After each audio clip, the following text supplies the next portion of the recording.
So, in this episode, I'll be talking about setting intentional goals for the whole family that I believe will change the course of how things will flow within your household. It will affect your peace of mind and bring that sense of togetherness in your family unit.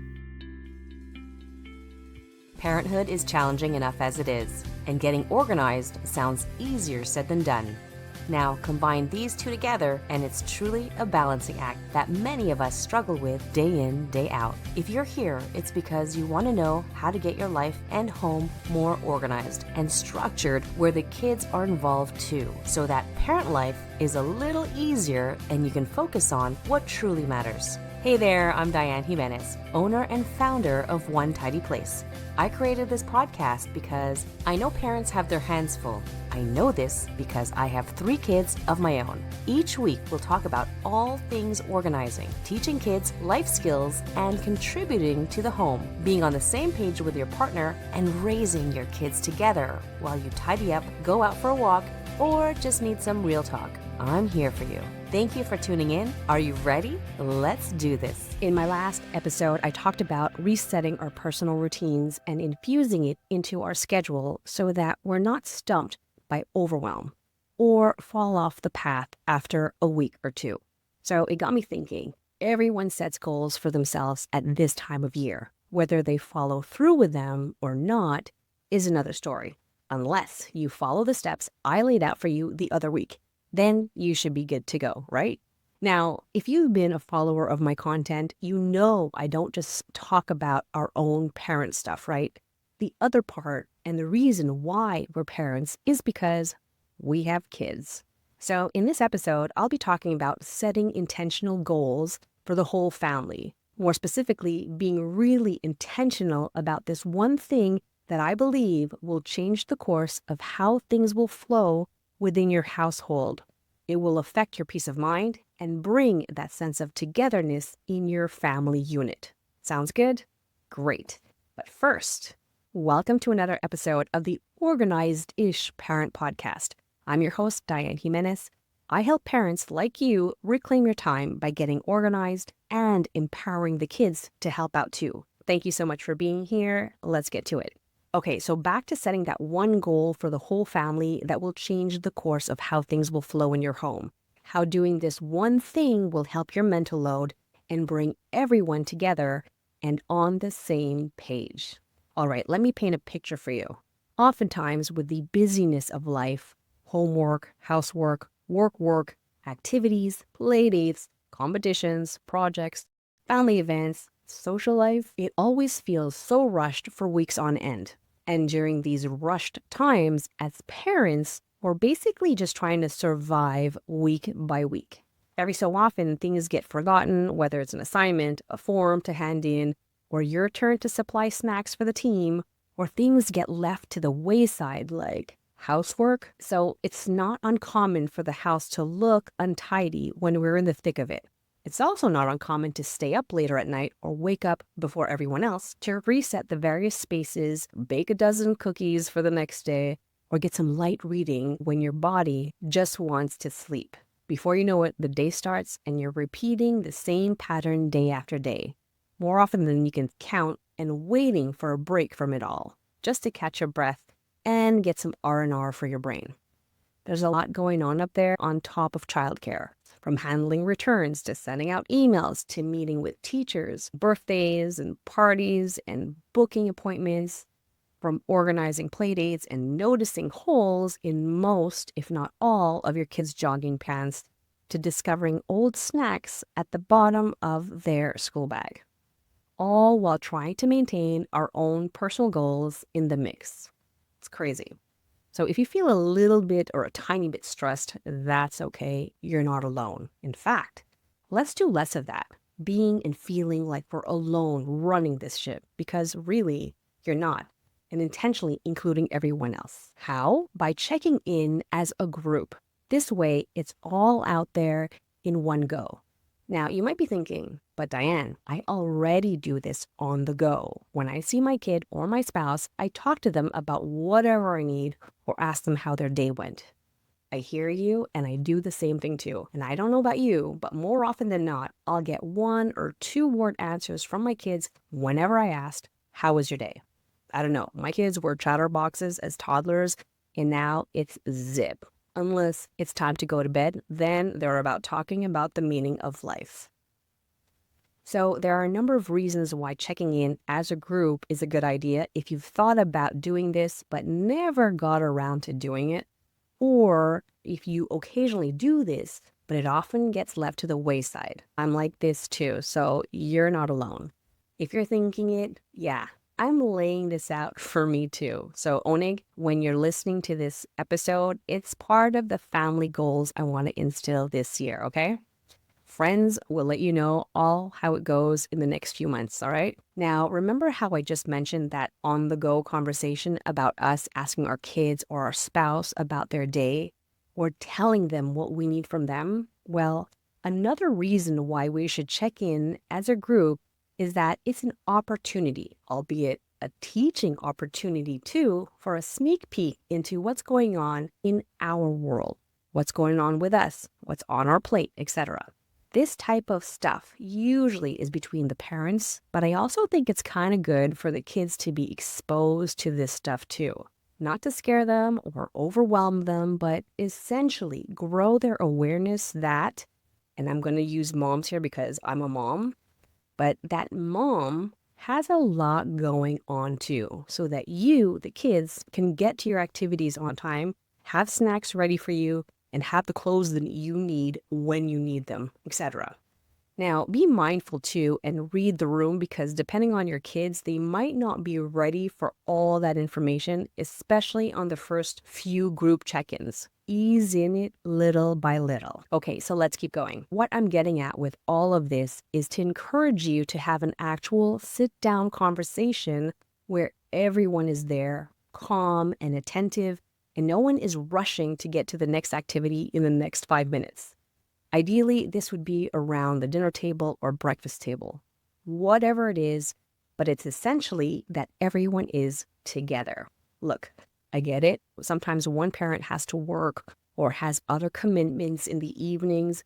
We're one of those families too, so we try our best to have it where both parents are there at the same time. So for us, Sundays or Tuesdays work best because that's when everyone is typically home at the same time. Instead of all the organizing, planning, figuring things out, and then telling specific people what's going on one by one, include everyone so that everyone is in the know. So how do we do this? One way to start is to ask about what they need. For instance, I'll ask the kids what they need or if they're missing anything for school. For example, school projects and presentations that are due. Do they need posters? Do they need images? Do they need whatever it is they need? This usually gets them to open up about what they're struggling with. So for example, one of my kids gets super anxious and overwhelmed when he has more than 2 things due. So we'll have to take some time after to plan and organize his assignments and his emotions.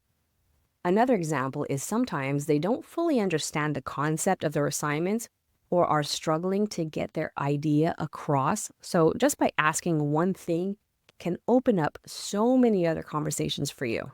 If they're not needing anything for school, the next topic is usually clothing. With the rate they're growing and how fast the weeks are flying by, yeah, we sometimes are behind in getting them bigger boots, snowsuits, or extra jogging pants because they all have holes at the knees or crotch area. So I usually tend to go from one kid to the next and sometimes have to pull out a Post-it and take notes or just ask Google to add items to the shopping list for Onig's next Costco run.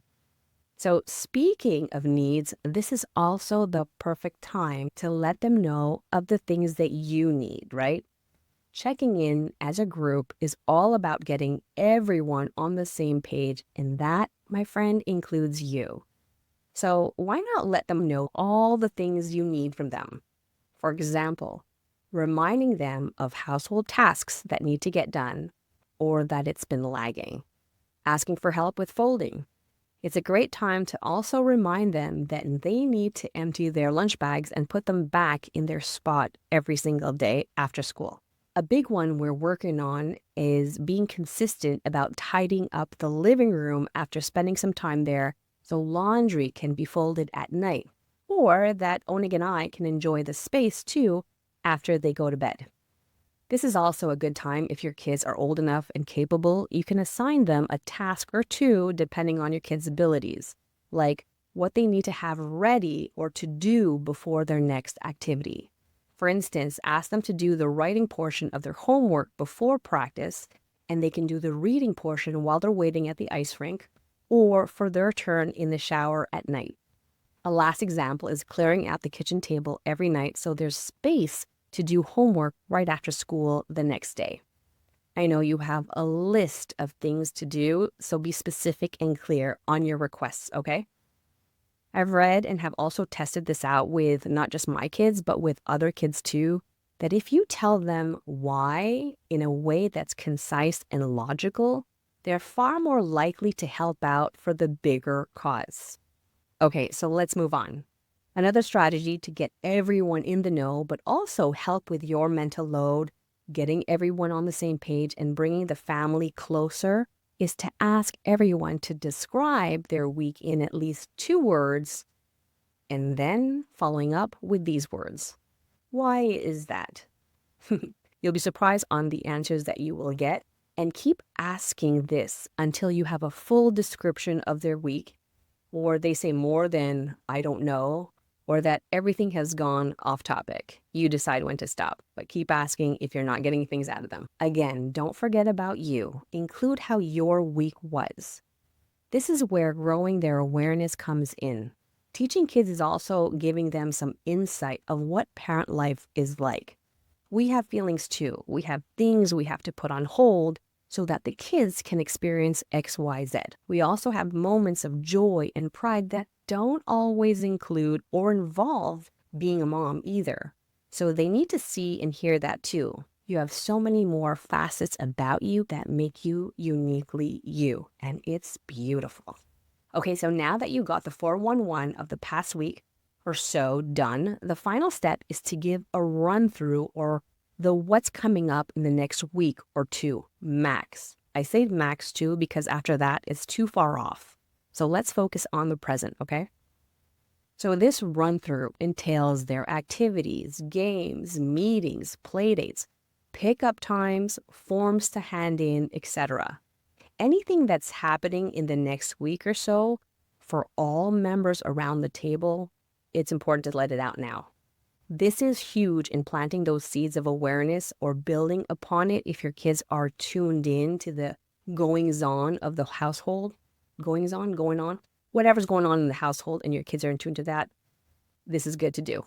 So just to emphasize on the importance of having these allocated intentional family meetings, if you want to call it that, but checking in also allows you to anticipate or avoid any surprises like, oh, mom, I need 24 cookies by tomorrow. Those type of situations. Or running out of lead for the upcoming exams, which actually happened to us last week. Now, when it comes to avoiding surprises, the other month, Kenzo, my youngest, forgot to give me a paper describing the end-of-year party they were having back in December after all their class presentations were done. So the night before, he came up to me and asked if I was taking him to school to help him with carrying all his presentation materials the next day and his food contribution for the party afterwards. I'm like, what? Yeah. So check-ins are super beneficial to avoid any surprises, misunderstandings, and midnight errands. Now, remember how I said earlier that this is something that I'm working on with my family? Well, I think to help me with remembering to have these check-ins is to place a sticky note somewhere where I'm sure I will see it while we're eating, like on our art wall or even on a napkin holder. So take that as a bonus strategy to remind yourself to have these check-in conversations every week or two. But I think weekly is a lot easier than bi-weekly. It's just a lot easier to remember because it's happening every week. So we're coming to the end of the episode, but not without some marching orders for you. Here is your task. Next family dinner, have a group check-in. Step 1, ask what they need for school, clothes, their activities, and don't forget to tell them what you need. Be specific and clear. I need all the garbage collected before garbage day, not just one garbage in the kitchen. Step number 2, in more than 2 words, describe how the last week was. Then add the words, why is that? Keep asking until you're satisfied. And don't forget to tell them about your week, your wins, your losses, the scary moments, etc. Let them know what's going on with you. Step number 3, go over what the next week or so looks like. The activities, the competitions, the practices, the appointments, pickups, drop-offs, who's going with whom. All right? If you need to grab a physical calendar with everything marked out so everyone sees what's going on for the next week, do it. Kids are more visual, so take advantage of that. Now repeat this every week and bake it into your family routine. This will ensure everyone is on the same page, and that means less on your mental load to manage and be the reminder for everyone.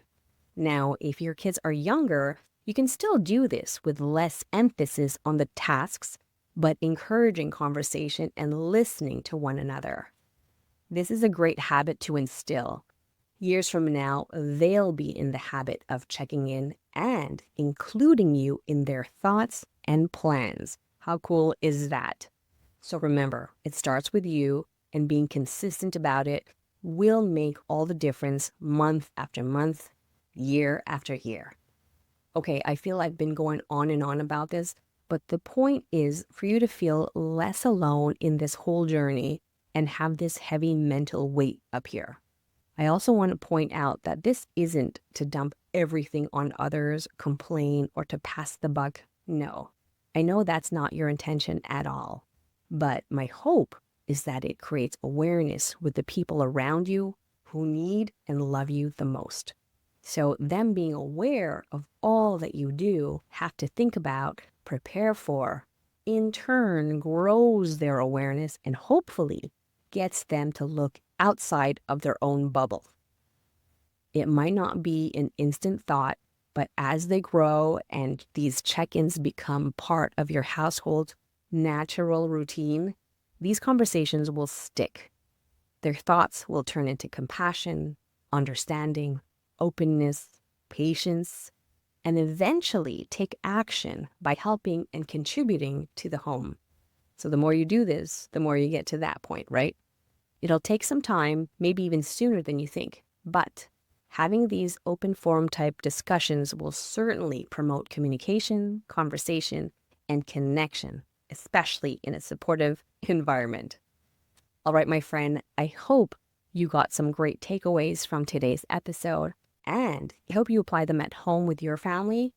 Now, if you like this episode, please let me know by writing a 5-star review. I'd appreciate it so much, as it would help boost my show up and get more eyeballs on it. You never know, there may be a parent out there who could use some of these tips to help them in their parenting journey. Oh, and don't forget, if you're not yet a member of my free Facebook community for busy parents who want to get organized, join the group. I'll link it in the show notes, but you can find the group on Facebook. It's a similar name to my podcast. It's called the Organized-ish Parent Collective. We're waiting for you there. All right, see you next time, and bye-bye.